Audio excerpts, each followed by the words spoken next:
ಹಾಗಾಗಿ ಪ್ರತಿ ಅಂಗಡಿಯಲ್ಲಿ ಹೋಗಿ ಕೇಳ್ತಾರೆ, ಯೋ ಡೋರ್ ಓಪನ್ ಮಾಡ್ರಯ್ಯ, ನಾನು ಒಳಗಡೆ ಬರ್ತೀನಿ ಅಂತ. ಬಟ್ ಯಾರು ಡೋರ್ ಓಪನ್ ಮಾಡಿಲ್ಲ. ಅದಕ್ಕಾಗಿ ಸೀದಾ ಕಾರಲ್ಲಿ ಕೂತ್ಕೊಂಡು ಹಂಗೆ ಮುಂದೆ ಹೋಯ್ತಾ ಅವ್ರೆ. ಆ ಕಡೆಯಿಂದ ಟ್ರಕ್ ಡ್ರೈವರು ಬಂದ. ಏನಮ್ಮ ನೀನಿನ್ನ ಹೋಗಿಲ್ವಾ, ಅಲ್ಲೆಲ್ಲ ನೀರು ತುಂಬಾ ಬರ್ತಾ ಇದೆ, ನೀನ್ ಹಿಂಗೆ ತಿರ್ಸ್ಕೊಂಡು ಹೋಗ್ ಗಾಡಿನ ಅಂತ ಆ ಪ್ರೆಗ್ನೆಂಟ್ ಲೇಡಿ ಹತ್ರ ಆ ಟ್ರಕ್ ಡ್ರೈವರು ಹೇಳ್ತಾವನೆ. ಇವರು ಹಂಗೆ ಗಾಡಿ ತಗೊಂಡು ಹೋಯ್ತಾರೆ. ಅಲ್ಲೊಂದು ಮರ ಬೇರೆ ಬಿದ್ದೋಗ್ಬಿಟ್ಟಿದ್ದಾರೆ, ಗಾಡಿ ಅಲ್ಲೇ ಕಚ್ಕೊಂಡ್ಬಿಡ್ತು. ಅಲ್ಲಿ ನೋಡ್ರಿ ಹಿಂದ್ಗಡೆ ಅಲೆ ಹೆಂಗ್ ಬರ್ತಾ ಇದೆ ಅಂತ.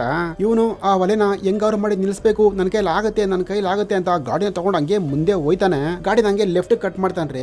ಆ ಒಲೆ ಬಂದು ಕರೆಕ್ಟ್ ಆಗಿ ಆ ಲಾರಿಗೆ ಹೊಡಿತದೆ. ಅಲ್ಲೊಂದು ಕುದುರೆ ಸ್ಟ್ಯಾಚು ತರ ಇಟ್ಟಿದ್ದಾರೆ, ಅದಕ್ಕೆ ಟಚ್ ಆಗಿ ಆ ಟ್ಯಾಂಕರ್ ಹಂಗೆ ಓಪನ್ ಆಗುತ್ತೆ. ಅದರಲ್ಲಿರೋ ಆಯಿಲ್ ಎಲ್ಲ ಸುರ್ಕೊಂಡು ಆ ನೀರು ಒಳಗಡೆ ಹೋಗುತ್ತೆ. ಈ ಕಡೆ ಹುಡುಗಿನೂ ಹಂಗೆ ಮಾಡಿ ಆ ನೀರಲ್ಲೇ ಕಾರ್ ಓಡಿಸ್ಕೊಂಡು ಹೋಯ್ತಾವಳೆ. ಅಲ್ಲಿ ಮುಂದೆ ನೋಡ್ರಿ ರಂಬೆ ಒಂದು, ಆ ರಂಬೆ ತಗೊಳಕೊಳ್ಳುತ್ತೆ ಕಾರು. ಕರೆಕ್ಟ್ ಆಗಿ ಇವಳು ಹೊಟ್ಟೆಗೇನೆ ಅದು ಲಾಕ್ ಆಗ್ಬಿಡುತ್ತೆ. ಈ ಕಡೆ ಹಂಗೆ ಡಕ್ಕೋಟನ ತೋರಿಸ್ತಾರೆ. ಏನಪ್ಪಾ ಸೌಂಡ್, ಕರೆಂಟ್ ಬೇರೆ ಹೋಯ್ತಲ್ಲ ಅಂತ ಅಲ್ಲಿ ಕಿಟಕಿಯಲ್ಲಿ ನೋಡ್ತಾವಳೆ. ಇದ್ದು ಬಿದ್ದು ಓಡ್ತಾ ಬಿದ್ದಾವಳೆ. ಯಾಕಪ್ಪ ಅಂದ್ರೆ ಅಲ್ಲಿ ನೋಡಿ ಹಿಂದ್ಗಡೆ ನೀರೆಲ್ಲ ಬಂದು ಮನೆ ತುಂಬ್ಕೊಂಡ್ಬಿಡ್ತು. ಈ ಕಡೆ ಹುಡುಗರು ಮನೆ